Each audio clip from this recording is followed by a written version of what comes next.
A waitress hiding from her past answers a phone call in Dutch, only to be overheard by a ruthless millionaire who understands every word.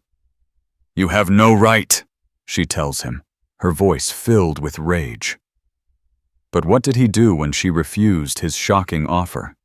He targeted the one person she loved, threatening to destroy her friend's livelihood to force her into a high-stakes historical treasure hunt.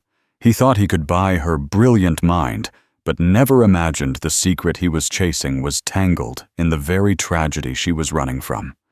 Could a partnership born from blackmail unearth a centuries-old truth? Before we begin, take a moment and comment your city below. It's always fascinating to see where everyone is tuning in from around the world. Now, let's dive in. The grease-scented air of the daily grind was a universe unto itself, a pocket of worn vinyl and burnt coffee that existed outside of time. For Ilara Vance, it was a self-imposed exile, a sanctuary built of chipped mugs and the low murmur of strangers' lives. For 3 years, this diner had been her shield, a place where the ghosts of her past couldn't afford the coffee. Here, she was just Elle, the quiet waitress with the haunted eyes and an uncanny ability to remember that Mr. Henderson took his coffee black with 1 ice cube, that the construction crew on Wednesdays needed extra bacon, and that Maria, the owner, worried about the fraying electrical cord on the ancient percolator. No one here knew she could dissect the socio-economic implications of the Dutch Golden Age, or that she once walked the hallowed halls of Oxford, her name whispered with a reverence usually reserved for tenured professors. Here, her past was a specter she had, through sheer force of will, successfully outrun. Or so she thought. The man who walked in on a Tuesday afternoon was an anomaly. In a world of faded plaid and work-worn denim, his suit was a slash of obsidian, tailored with a precision that cost more than the diner's monthly profit.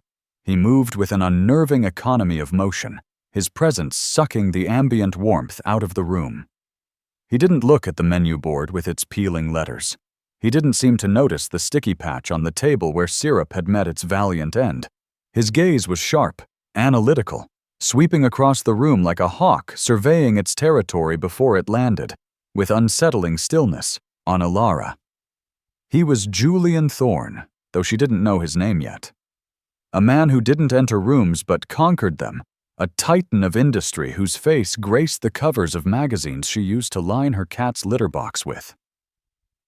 She felt his eyes on her long before she approached his booth, a prickling sensation on the back of her neck. She was used to being looked at, but this was different. This wasn't the casual appraisal of a customer or the weary glance of a fellow soul seeking caffeine. This was an assessment, a valuation. It made the hairs on her arms stand on end. "Be careful with that one, mija," Maria murmured as Ilara passed the kitchen window, her hands deep in a bowl of dough. "He looks like he eats little girls like you for breakfast."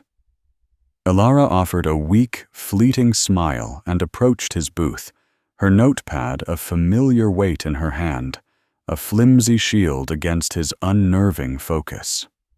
"What can I get for you?"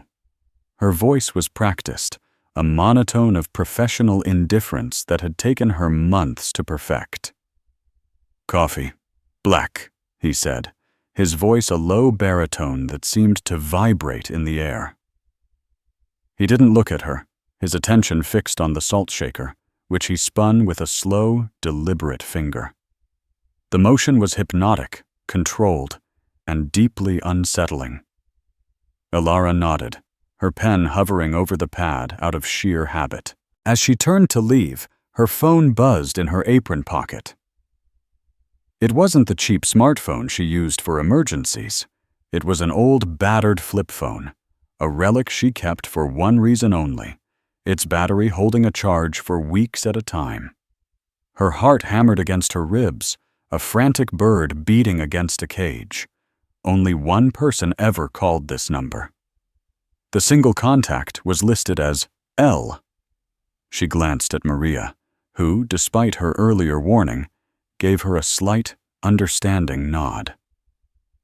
Family was family.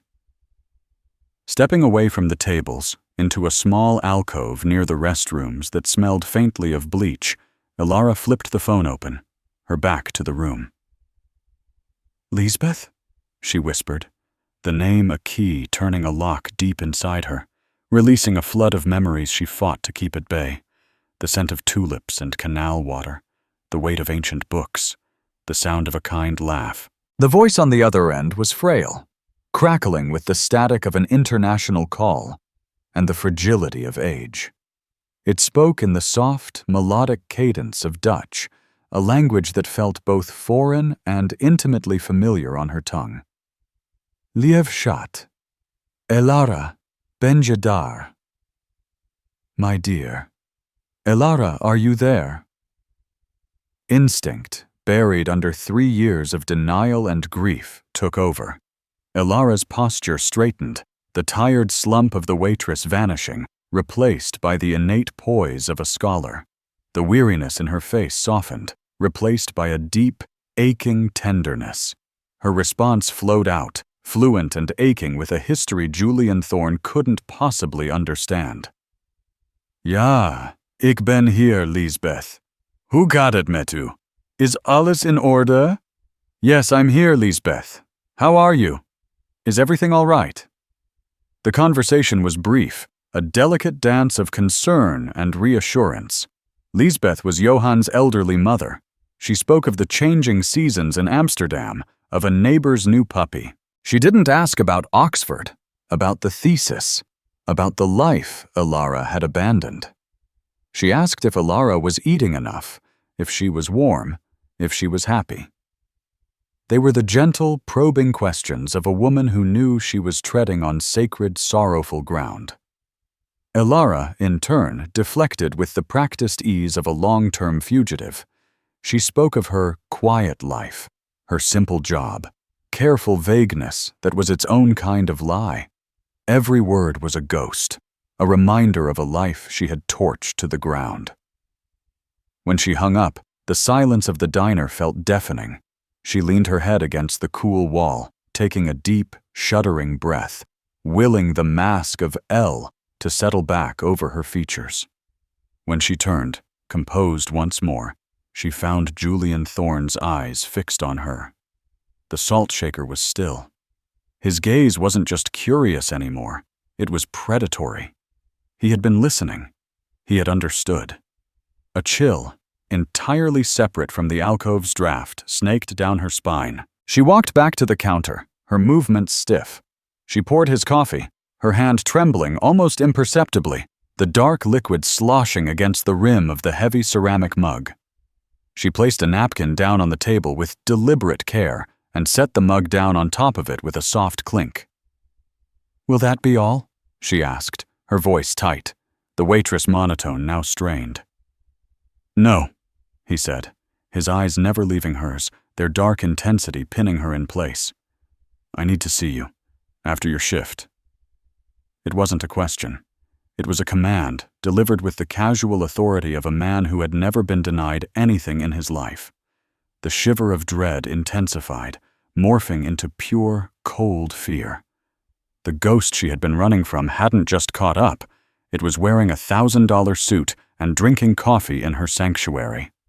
"I'm sorry, sir, but I don't know what you're talking about," she lied, her voice paper-thin, her heart pounding a frantic rhythm against her ribs. "You speak Dutch with a Leiden accent. Flawless and academic," he stated, his voice low and conspiratorial, creating a bubble of intimacy in the bustling diner that felt more threatening than a shout. "You spoke of Amsterdam, and your name is Ilara.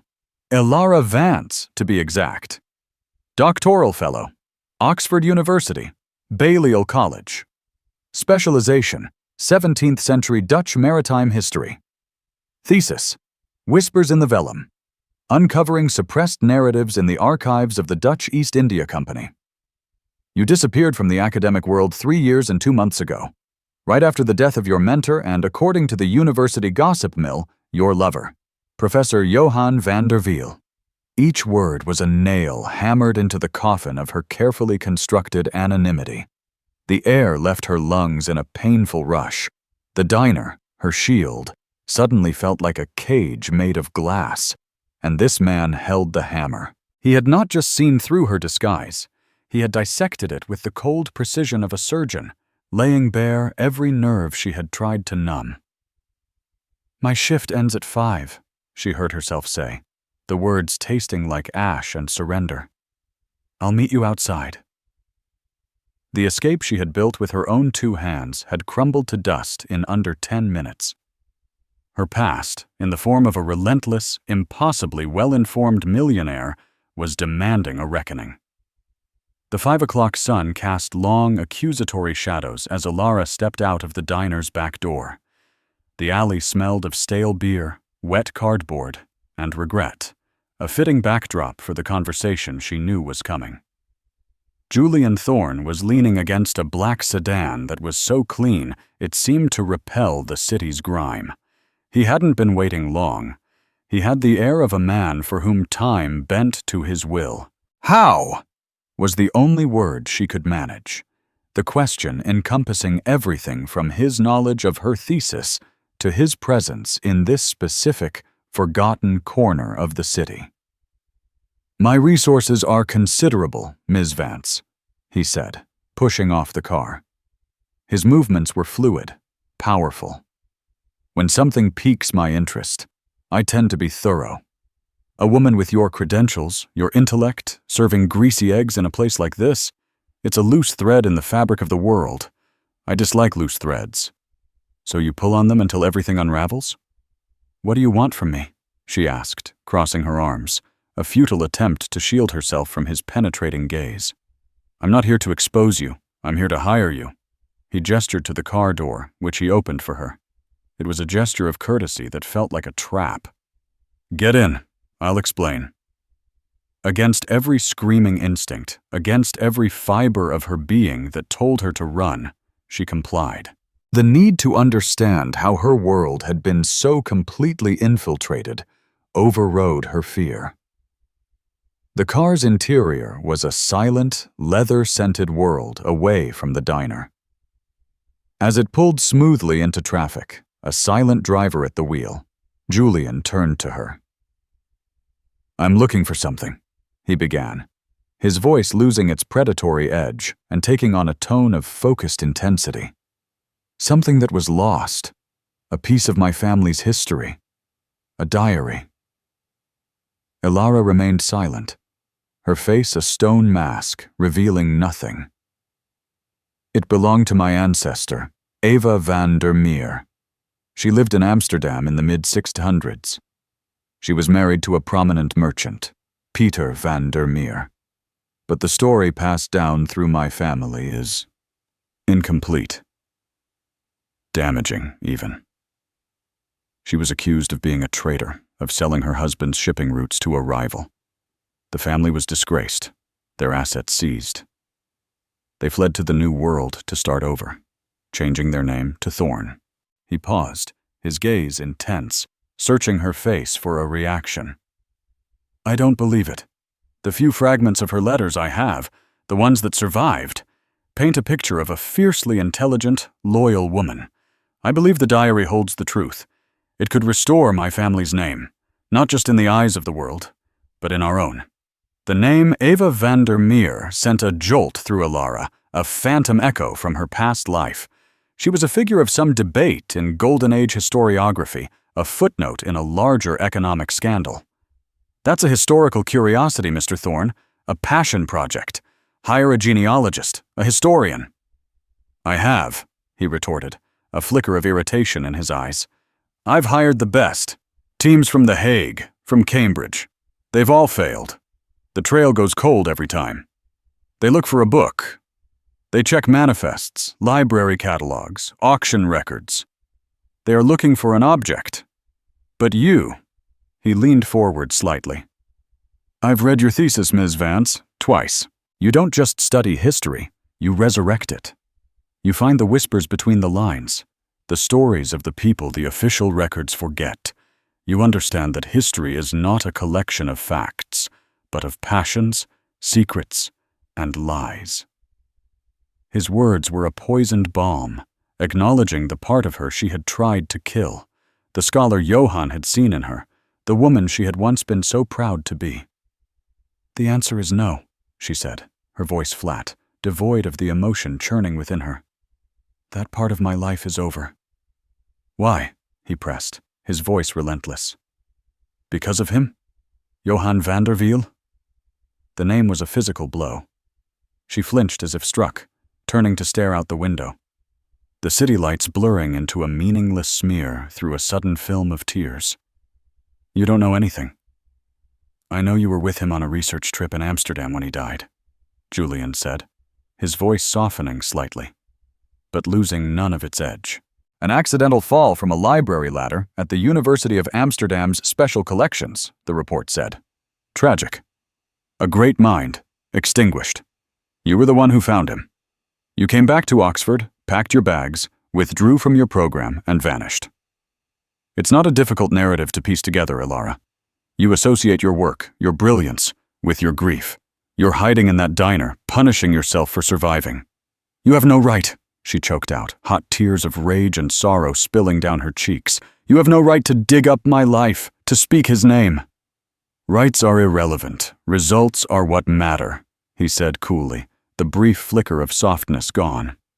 "I will pay you $250,000 for 3 months of your time. Expenses paid, of course.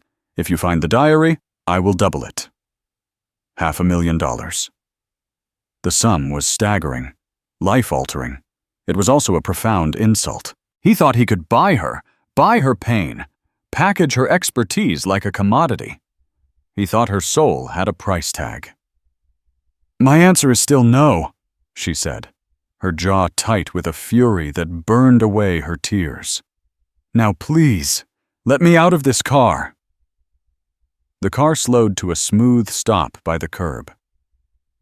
"Think about it, Ms. Vance," he said, his voice once again a low, dangerous purr. "Your quiet life. Is it peace, or is it a prison? Sometimes the only way to escape a ghost is to turn around and face it." He didn't wait for a reply. The door unlocked and she stumbled out onto the pavement, the black sedan pulling away and disappearing into the night, leaving her alone on a dark street with all the ghosts he had so expertly summoned. For a week, Ilara existed in a state of suspended agony. Every clink of a coffee cup, every call of "order up," felt like a mockery of the intellectual inferno raging within her. Julian Thorne had not just found her. He had planted a seed of doubt that was now taking root in the barren soil of her self-imposed penance. Is it peace, or is it a prison? The question echoed in the quiet moments, in the space between sleep and waking. Her conversations with Maria, normally a source of comfort, became strained. The older woman, with her keen eyes and maternal intuition, knew something was wrong. "You look like you've seen a ghost, Mija," Maria said one evening, wiping down the counter as Ilara stared blankly at the swirling dregs in a coffee pot. "Just tired," Ilara lied, the words feeling heavier than usual. Maria had given her a job when she had shown up on her doorstep 3 years ago with nothing but a small backpack and a shattered soul. She had asked no questions, offering only warmth, work, and the quiet dignity of a routine. Betraying that trust, even by omission, felt like a fresh wound. The turning point came not as a dramatic confrontation, but as a quiet, devastating blow. Ilara arrived for her shift on a Wednesday morning to find Maria sitting at a booth, not in her usual spot by the kitchen, but in the one by the window that caught the morning light. A stack of official-looking letters was spread before her, and her face was ashen. "Maria, what's wrong?" Ilara asked, her stomach clenching. Maria looked up. Her eyes, usually so full of life, were dull with shock. "They sold the building," she whispered, her voice trembling. "A new company. They're tripling the rent, effective in 30 days. There's no way I can pay it." Ilara picked up the top letter. The paper was thick, expensive. The letterhead was stark, minimalist, and brutally clear. "Thorne Consolidated." The blood drained from her face, replaced by a rush of icy cold. It was him. This wasn't a random act of corporate gentrification. It was a calculated, ruthless move. He had investigated her sanctuary, her shield, her prison, and finding her unmovable, had decided to burn it to the ground. This wasn't business. It was a siege. He had targeted the one person she cared about, the one anchor she had left in the world. She felt a white-hot rage, so intense it made her dizzy, followed by a wave of crushing, suffocating responsibility. Her refusal, her stubborn pride, her insistence on wallowing in her grief, it had brought this down on Maria, on the regulars, on the only home she had known for 3 years. That evening, in her tiny, sparse apartment, she pulled the business card he had left on the seat of his car from her pocket. Her hand was shaking so badly she could barely dial the number. He answered on the first ring, his voice calm, expectant. "Ms. Vance? I was expecting your call." "You bastard," she hissed, her voice trembling with a mixture of fury and despair. "You leave her out of this. You leave the diner alone. This is between you and me." "The diner is a business asset, nothing more," he replied, his voice devoid of emotion, the voice of a man signing a multi-million-dollar deal. "It was an underperforming property in a rapidly gentrifying area. My company made a sound investment. However, its fate is negotiable. Contingent on your cooperation, of course." He was holding her world hostage. He had found her leverage. It was cruel, it was manipulative, and it was brutally, undeniably effective. The choice was no longer just about her past. It was about Maria's future. The ghosts could wait. Maria could not. "500,000, she said, the words feeling like a surrender, like tearing a piece of her own soul out. "Now. Transferred to an account I designate. And a binding legal document, ironclad, guaranteeing Maria's lease at its current rate, with standard annual increases for the next 20 years. Signed, sealed, and delivered to her by messenger tomorrow. Then, and only then, will I work for you. And when this is over, you will delete my number and never contact me again." There was a pause on the other end. She could almost hear him smiling, a cold, triumphant smirk. "The funds are being transferred as we speak. My lawyer will be in touch with a contract for the lease. I'll have a car pick you up tomorrow morning at 8. We have work to do." He hung up. Elara slid down the wall of her tiny apartment, the phone clattering to the floor. She had saved Maria's diner, but she had sold her soul to do it. She was no longer running. She had been captured. Tomorrow, she would have to face the ghost of Johann, the specter of Amsterdam, and the brilliant, damaged part of herself she had tried so hard to bury. And she would have to do it alongside the man who had cornered her, the monster who had become her keeper. The next morning, the black sedan was waiting. This time, Elara got in without hesitation, a cold resolve settling over her like a shroud. She was no longer a waitress. She was a mercenary, her expertise a weapon she had agreed to wield for a price. Julian was in the back, a laptop open, his attention absolute. He didn't greet her, simply gesturing to a leather-bound folio on the seat beside her. "Everything my team has gathered is in there. It's a mess. Contradictions, dead ends, and a bill for over $300,000 in failed research. I expect you to find what they missed." For the next week, they worked out of a sterile, glass-walled office in the Thorn Consolidated building that overlooked the city like a predator's perch. The silence between them was thick with unspoken tension. It was a purely transactional relationship. She was the expert. He was the client. She spoke only when she had a finding to report, and he responded only with questions. Elara lost herself in the work. The feeling was terrifyingly familiar, a dangerous addiction she had sworn off, the scent of old paper from the document facsimiles. The thrill of a chase through centuries-old digital archives.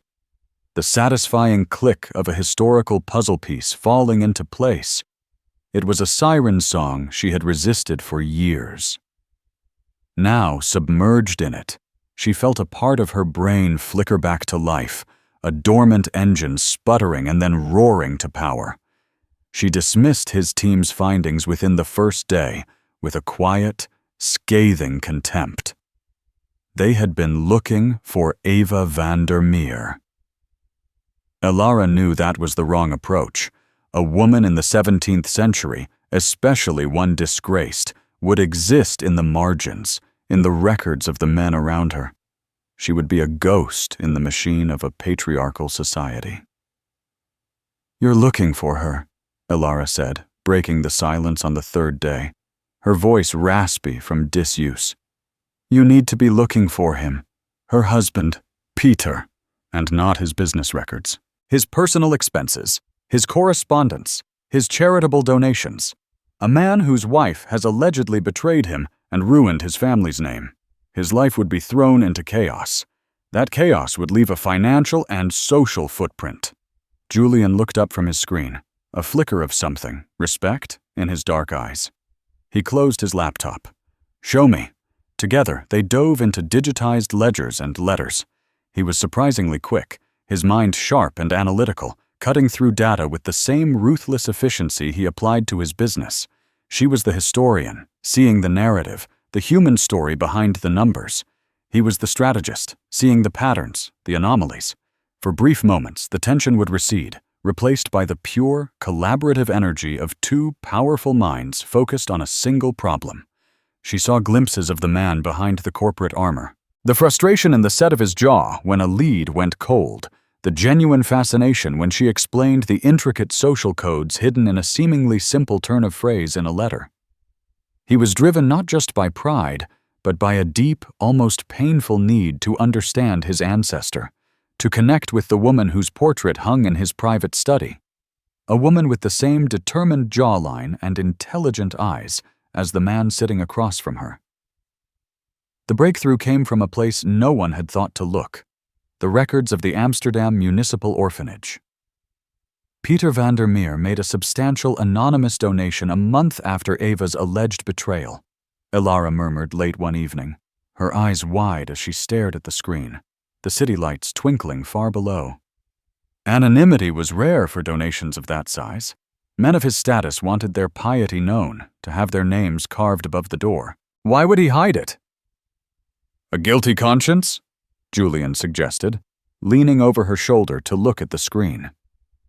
She could feel the warmth radiating from him, smell the faint, clean scent of his cologne. It was distracting, and she leaned away.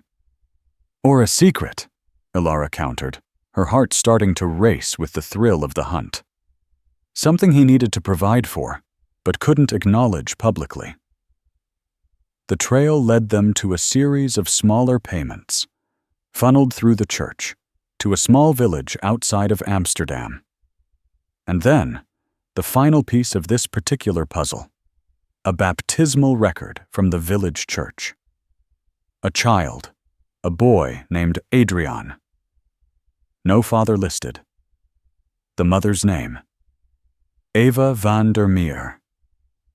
The date of birth was 2 weeks after the family was supposedly disgraced and had fled the country. "She didn't betray him," Elara whispered, the full picture materializing in her mind with breathtaking clarity. "She had a child that wasn't his." The silence in the room was profound, broken only by the hum of the building's ventilation.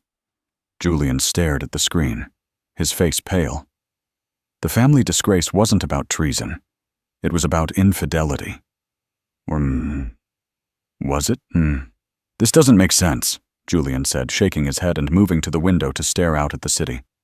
"The letters I have, the ones between her and Peter before the scandal, they speak of a deep love, a partnership.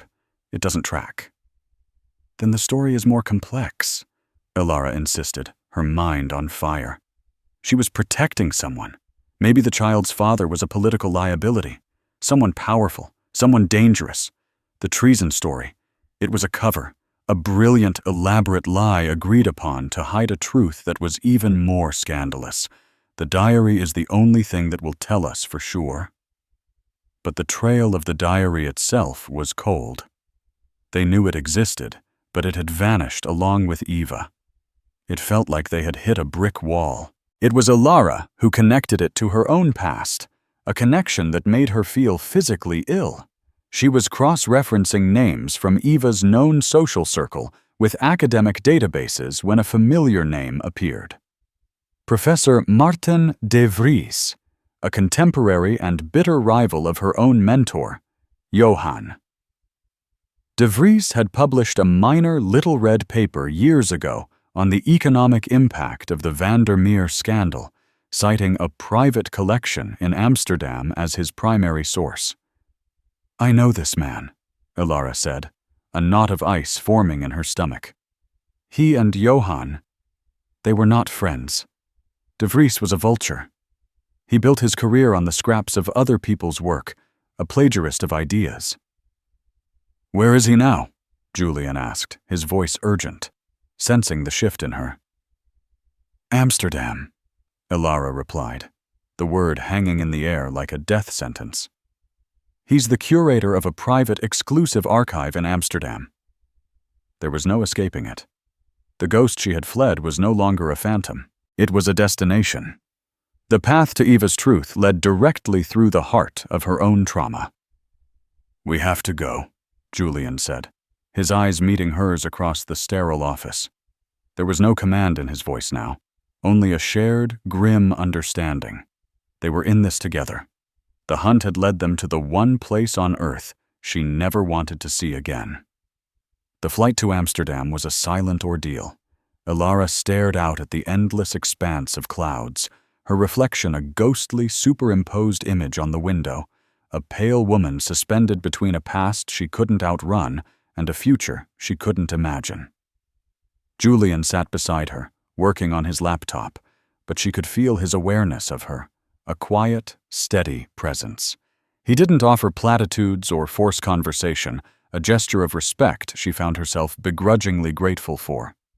Landing at Schiphol was a physical shock. The air, the light, the very sound of the language that had once been her second tongue, it all conspired to pull her back 3 years in time. Every street corner, every gabled house, held a memory of Johan. Here was the cafe where they'd argued over a translation of a 17th century poem for 3 hours, laughing. There was the bridge where he'd first kissed her, the scent of rain and canals in the air, a moment of pure, unadulterated happiness that now felt like a cruel joke. Her grief, which she had kept locked away in a lead-lined box, was now a living, breathing entity, walking beside her on the cobbled streets. They checked into the Hotel Pulitzer, a labyrinth of interconnected canal houses, each room a testament to Dutch design and history. The luxury was lost on Alara. She felt like a fraud, an imposter in a life that should have been hers, the life of a respected academic visiting the city for research, but was now tainted by loss and a devil's bargain. That evening, Julian found her in the hotel's dimly lit bar, staring into a glass of untouched Genever. The juniper-heavy scent reminded her of Johan, who had loved the stuff. "Are you all right?" he asked, his voice softer than she'd ever heard it. He didn't sit, but stood near the table, giving her space. "No," she answered honestly, her gaze fixed on the swirling liquid in her glass. "I shouldn't have come. This was a mistake." "I know this is difficult, Alara." It was the first time he had used her first name without the formal title. "But we're close. I can feel it." "This city, it's full of ghosts," she whispered, her voice tight. "My ghosts." He was silent for a long moment, the only sound the clinking of glasses from the bar. Then he said, "I have them too. My father. He spent his life trying to live up to the Thorn name, a name he inherited from a family who ran. He always felt the shadow of Eva's betrayal. He believed it made our bloodline weak, flawed, He drove himself into an early grave, trying to build an empire so vast, so powerful, that it would erase that original stain of disgrace. He never could. It haunted him. Julian finally sat down in the chair opposite her. This isn't just about restoring a name for history books. It's about letting him rest. It was the most vulnerable he had ever been. She looked at him then, and for the first time she saw past the billionaire, past the ruthless corporate raider. She saw a man haunted by his own legacy, a son trying to heal a wound passed down through generations. Their quests, she realized with a startling clarity, were not so different. Both were seeking a truth that could set a spirit free. His father's and her own. The next day, they went to the De Vries archive. The building was old and imposing, a former merchant's house on the Herengracht, filled with the dusty silence of forgotten histories. Professor Martin De Vries met them in the lobby. He was a small reptilian man with watery eyes and a smile that didn't reach them. He had aged, but the smug, self-satisfied aura around him was unchanged. He remembered Alara instantly. "Miss Vance," he said, a smug satisfaction in his tone that set Alara's teeth on edge. "A surprise to see you back in the land of the living. I heard you had retired from the academic world. A great shame. You showed such promise." "I'm consulting," Alara said, her voice clipped and cold. "For Mr. Thorne. We believe you may have information pertaining to the diary of Eva van der Meer." De Vries's eyes flickered toward Julian, assessing his wealth and power in a single, avaricious glance. "The diary. A myth, a ghost story for historians to whisper about over sherry. Your 2005 paper, Economic Ripples of the Van der Meer Affair, suggests otherwise," Julian interjected, his voice as cold as the North Sea. "You cited a private collection." "We have reason to believe that collection is housed here. We would like to see it." De Vries stalled. He obfuscated. Talking of donor privacy and archival fragility. But Julian's presence and the unspoken threat of his influence were a powerful combination. Reluctantly, the curator led them down a narrow, winding staircase to a climate-controlled vault in the basement. He pointed to a shelf of unremarkable-looking ledgers. "The Van der Meer family business records," he said dismissively. "Dry as dust. Nothing of note." But Alara knew De Vries. His ego was his greatest weakness. He wouldn't keep his greatest prize hidden among mundane ledgers. He'd want it close, where he could admire it, gloat over it.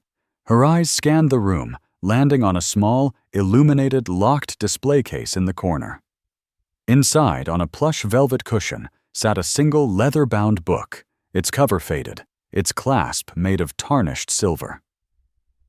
"What is that?" Alara asked, her voice trembling slightly. "A minor, anonymous 17th century journal. Of no importance," De Vries snapped, a little too quickly. Alara walked toward it, her heart pounding a heavy, prophetic rhythm. The silver clasp was engraved with a tiny, almost invisible image. A small bird, a finch. A vink in Dutch. She remembered a conversation with Johan late one night in their shared Oxford flat, surrounded by books and empty teacups. He'd been studying Eva's letters. "She signs her notes to her sister with a little drawing of a finch," he'd said, his voice full of the wonder of discovery. "Her pet name, perhaps. Vinkje. Little Finch." "Let me see it," Alara demanded, turning to De Vries, her eyes blazing with a fire he couldn't have expected. "That is impossible. It is too fragile. The manuscript cannot be handled," he sputtered, his face paling. Julian stepped forward, placing himself between Alara and the sputtering professor.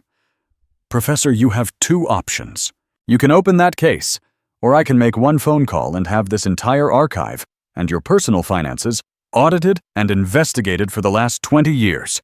I assure you, My people will be as thorough as Ms. Vance. Sweat beaded on De Vries's upper lip. With trembling hands, he produced a key and unlocked the case. Alara lifted the diary with the reverence of a priestess handling a sacred text.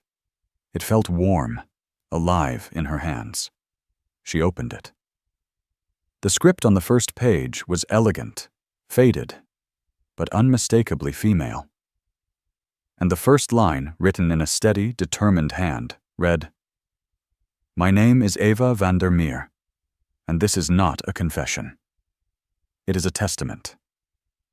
But as she turned the pages, a cold dread washed over her, eclipsing the triumph. The first half of the diary was filled with Eva's story, her hopes, her fears, her voice echoing across the centuries. Then, abruptly, the handwriting changed. It became more angular, more hurried, filled with notes and questions in the margins. It was a man's script, a familiar script. It was Johann's handwriting. "What is this?" Julian asked, seeing the look of horror and devastation on her face. Alara sank into a nearby chair, her legs unable to hold her. The diary felt impossibly heavy. This is Johann's research journal," she whispered, the words catching in her throat. "He must have found the real diary, and he was transcribing it, trying to understand it. De Vries, he must have stolen this from Johann's things after he died."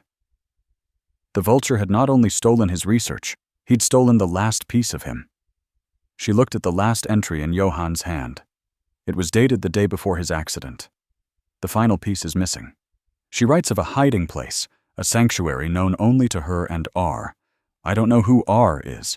The clues in her text point to the Oude Kerk. But where? It's a puzzle I feel I'm on the verge of solving. I can feel Eva's voice, guiding me. I'll go back tomorrow. I know I'll find it tomorrow. He never got his tomorrow. De Vries had stolen Johann's work, passed it off as his own find, and hit the same wall Johann had. He didn't have the final piece of the puzzle because he lacked Johann's and Alara's instinct. "R," Julian breathed, looking at Alara, his eyes full of a dawning understanding. "Who is R?" Alara's mind raced, sifting through 3 years of buried knowledge, through countless articles and books she had read with Johann. She thought of Eva's letters, her social circle, her husband's business partners. And then it hit her, a connection so audacious, so brilliant, it could only be true. A name she had dismissed as unimportant in the context of a business scandal. A painter. A young, struggling artist whom Pieter van der Meer had commissioned for a family portrait, a man known for his revolutionary, almost brutal, use of light and shadow. A man named Rembrandt van Rijn. "Oh my God!" Alara whispered, looking up at Julian, her eyes wide with the sheer scale of the revelation. "The portrait. The family portrait Peter commissioned. It was never finished. The official story was they had a falling out over the composition. But what if that wasn't it? What if Rembrandt was the father of her child?"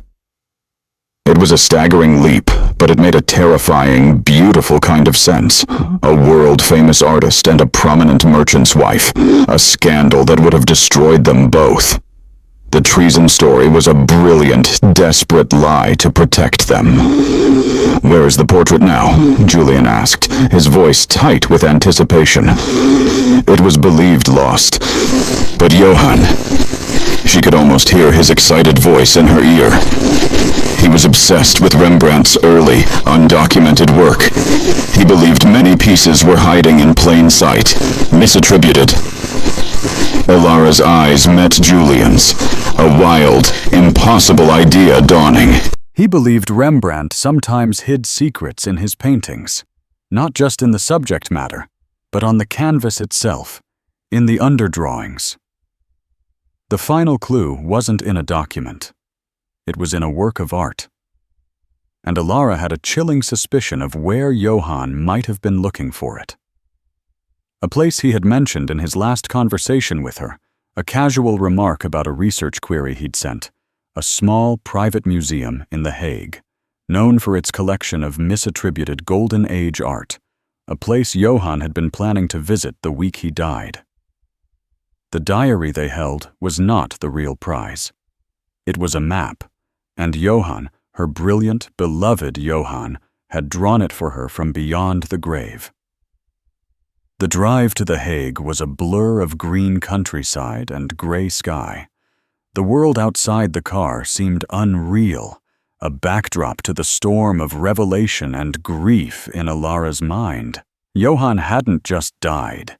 He had been on the precipice of the discovery of a lifetime. A discovery De Vries had stolen and left unfinished. This was no longer just Julian Thorne's quest. It was Alara's duty. It was the final chapter of Johan's story, and she was the only one left to write it. The Mauritshuis was magnificent, a jewel box of a museum nestled by the water. But they weren't there for Vermeer's girl with a pearl earring. Julian had made a call, his influence parting the institutional waters like a modern-day Moses. They were met by the chief curator, a crisp, intelligent woman who owed Julian's family foundation a significant favor. They were granted immediate access to the museum's private storage archives. The air in the archives was cool and still, thick with the scent of linseed oil, varnish, and time. Rows upon rows of paintings stood in silent congregation, their secrets veiled by darkness. Professor van der Wiel emailed me a few years ago, the curator explained in a hushed voice, leading them down an aisle. He was convinced one of our pieces, catalogued as Portrait of a Family by an unknown artist from the school of Rembrandt, was in fact an early, unsigned work by the master himself. He had a theory that the painting held a secret, but his evidence was circumstantial, more intuitive than factual. She stopped before a large, shrouded canvas. With a gentle, practiced pull, she removed the protective covering. The painting was dark, moody, and undeniably brilliant. It depicted a family, a stern-looking merchant, a beautiful, solemn-faced woman, and two young children, Peter and Eva van der Meer. But something was profoundly wrong. "The composition," Alara breathed, stepping closer, her historian's eye taking in every detail. "It's fractured. Eva is looking away from her husband, her hand resting not on his arm, but on the shoulder of her eldest son. But her gaze, it's directed at a deep shadow in the back corner of the painting. And look at the light source, the chiaroscuro. It's coming from the left, illuminating her face. But Peter is cast, almost in shadow, his features hard, strained. Johan believed Rembrandt had hidden a message within the layers of paint," the curator said. "He wanted to get it X-rayed, but he passed away before we could arrange the funding and clearance." "Do it now," Julian commanded, his voice vibrating with an intensity that left no room for argument. An hour later, they stood in a pristine conservation lab, staring at a ghostly black and white image on a high-resolution monitor. The X-ray stripped away the top layers of the painting, revealing the artist's original sketch, the pentimenti, the hidden changes and secrets buried for centuries. And there, in the dark corner where Eva was gazing, the X-ray revealed a faint, painted-over image, a face, a self-portrait of a young, intense man with a wild mane of hair and piercing eyes, a man with the unmistakable features of Rembrandt van Rijn. He had painted himself into the family's secret, a spectral witness. But there was more. The conservator ran a different scan, an infrared reflectography on the back of the original canvas frame. And there, hidden beneath the final layer of varnish, was text. Faint letters, a secret inscription. Alara leaned in, her hands pressed against the cool glass of the monitor, her heart pounding in her chest. She translated the faint Dutch words aloud, her voice a reverent whisper. "In de armen van de engel, waar steen huilt, oude kerk, Zuidportaal." In the arms of the angel, where stone weeps. Old church, south portal. It was the final clue, the hiding place, the end of the map. They drove back to Amsterdam as the setting sun painted the sky in hues of orange and violet, the colors of a Rembrandt masterpiece. They didn't speak. There was nothing left to say. The final act had to be played out in the hallowed silence of the Oude Kerk, Amsterdam's oldest building, a place that had stood watch over the city's secrets for 800 years. The church was closing when they arrived, but again, Julian's name and a substantial donation pledged over the phone opened the ancient doors. An elderly custodian let them in, his keys jangling in the vast, empty space. The air was cold, smelling of stone, beeswax, and centuries of prayer. They found the south portal, a magnificent stone archway weathered by time, and there, carved into the stone above the door, was a host of cherubs. One of them, its face etched with a look of sorrow, was weeping, a single stylized stone tear running down its cheek. "Where stone weeps," Elara whispered, her breath catching. She looked at the statue. Its arms were outstretched, and cradled within them, almost invisible in the gloom, was a small, hollowed-out space. It looked like nothing more than a flaw in the stone, a place where a chip had fallen away. Her fingers, trembling, reached up into the small cavity. They brushed against something hard, cold, and wrapped in oilcloth. With a gasp, she pulled it out. It was another diary. Smaller, more worn than the one in De Vries's archive. The leather was supple, the silver clasp untarnished. It was the real one, Eva's testament. They sat on a cold stone pew, the last rays of light filtering through the high stained glass windows, and Julian opened the book. Elara leaned in, her shoulder brushing against his. 2 worlds, 2 centuries, colliding in the sacred silence. The diary told the whole heartbreaking story. Eva had been in a passionate, secret love affair with Rembrandt. The child, Adriaan, was his. Peter van der Meer, discovering the truth, had not reacted with the rage and violence of a betrayed husband, but with a strange, heartbreaking pragmatism. He loved Eva, but he loved his family's name and his precarious position in Amsterdam's cutthroat society more. A divorce was unthinkable. A public affair with a controversial, debt-ridden artist would be ruinous. So the 3 of them, the husband, the wife, and the lover, had concocted the story of treason.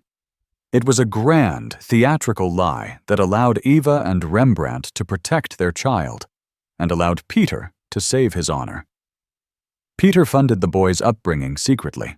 Eva, to complete the illusion of disgrace, was exiled, but in reality, she lived out her days quietly in the countryside, watching her son grow from a distance.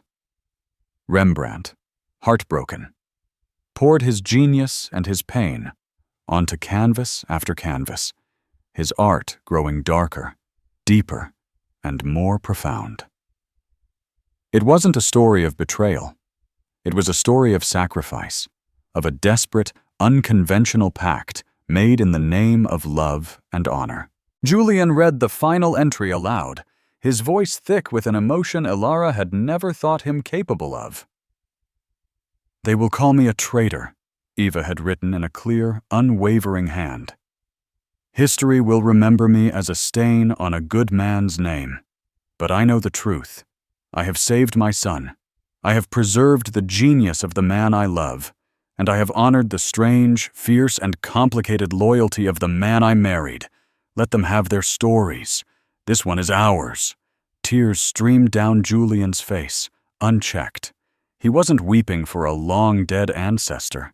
He was weeping for his father, for the generations of thorns who had lived under the shadow of a lie, for the profound, complicated humanity he had just discovered at the heart of his own story. Elara watched him, her own tears falling freely. Tears for Eva, for Rembrandt, for Peter, and tears for Johan. He had known. He had been so close to this beautiful, tragic truth. In finishing his work, in speaking his name in this holy place with a heart full of understanding instead of guilt, she had finally understood the depth of his passion, and in doing so had found a way to let him go. The guilt that had chained her for 3 long years dissolved in the sacred silence of the church, leaving not emptiness, but peace. Julian finally looked up, his eyes, red-rimmed but clear, meeting hers. The space between them was no longer filled with tension or transaction, but with a profound, shared understanding. They had started as adversaries, a billionaire and a waitress hiding from the world. They had become partners in a quest that had resurrected more than just a family's history. It had resurrected them both. In the months that followed, the world shifted. The story of the Van der Meer Pact, with Ava's diary and Rembrandt's hidden portrait as irrefutable proof, became an international sensation. Julian Thorne, the ruthless tycoon, became Julian Thorne, the unexpected patron of the arts and historical preservation. He didn't just restore Eva's name. He celebrated her intelligence, her sacrifice, her courage. He funded a new wing at the Waitress, dedicated to the study of hidden narratives in art, with the misattributed Rembrandt, now correctly identified and named the Van der Meer Pact, as its breathtaking centerpiece. Elara did not return to the diner. The money was in her account, a staggering sum she had earned tenfold.